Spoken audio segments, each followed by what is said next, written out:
Yes. Tell me, what brought you to Palm Springs? Richard. Richard's over there.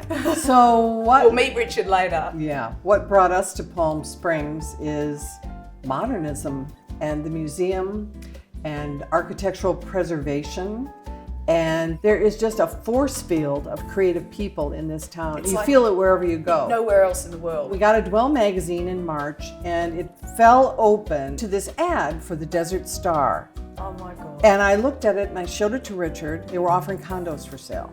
We knew nothing about it. We came out here. We went back home at the end of the weekend and we made an offer. I have a personal theory on architecture, which is the bigger it gets, the dumber it gets, because it gets repetitive. Exactly. At some point, I think it's a miserable way to live. You're building little cells and you're putting distance between yourself and whomever you're living with. You need to be able to retreat, but it's really important to have that social component. And that's why, when you look around us, it's all open plan. The Desert Star has an interesting history. It was designed by a local designer developer named Howard Lapham as an apartment hotel.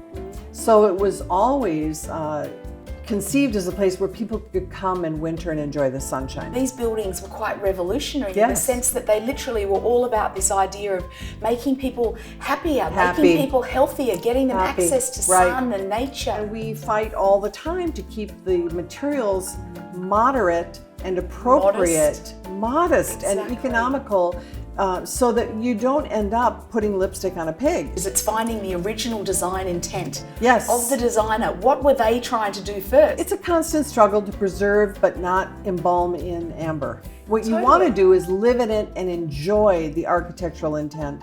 Every morning we wake up and say, look at that sky. How can we be so lucky to live in paradise? You're blurring the distinction between how you live. Your house becomes sort of like a large tent after a while. The light, and I think also just the creative vibe that's here, which has been here forever. There's an energy, an undeniable energy. Doesn't it? Inspires you. One of the reasons why we do our art the way we do on these rails is because... Which is gorgeous. Can we all take a look at this? If it's up for more than a month, you no longer see it. It's wall. Yeah, see, that's right. And so we move it around, we bring things in, we pull things out, and we surprise ourselves so that when we come around a corner, we actually see the art that's been stored. And that's wonderful, because then what happens is you fall more and more in love with your house all the time. I think architecture is so magical because it really is the creation of a little private universe. It is. And it makes you see things that you don't see otherwise. The view all of a sudden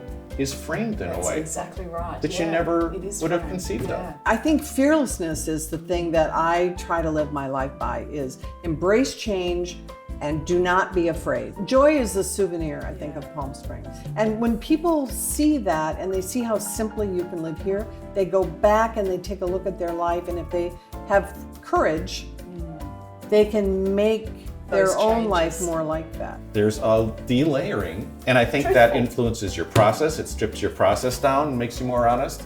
And I think it's why we have the kind of friends we have out here. I think people are just kind of happy and in the sun, and they are who they are. And it's a wonderful spot. Fantastic.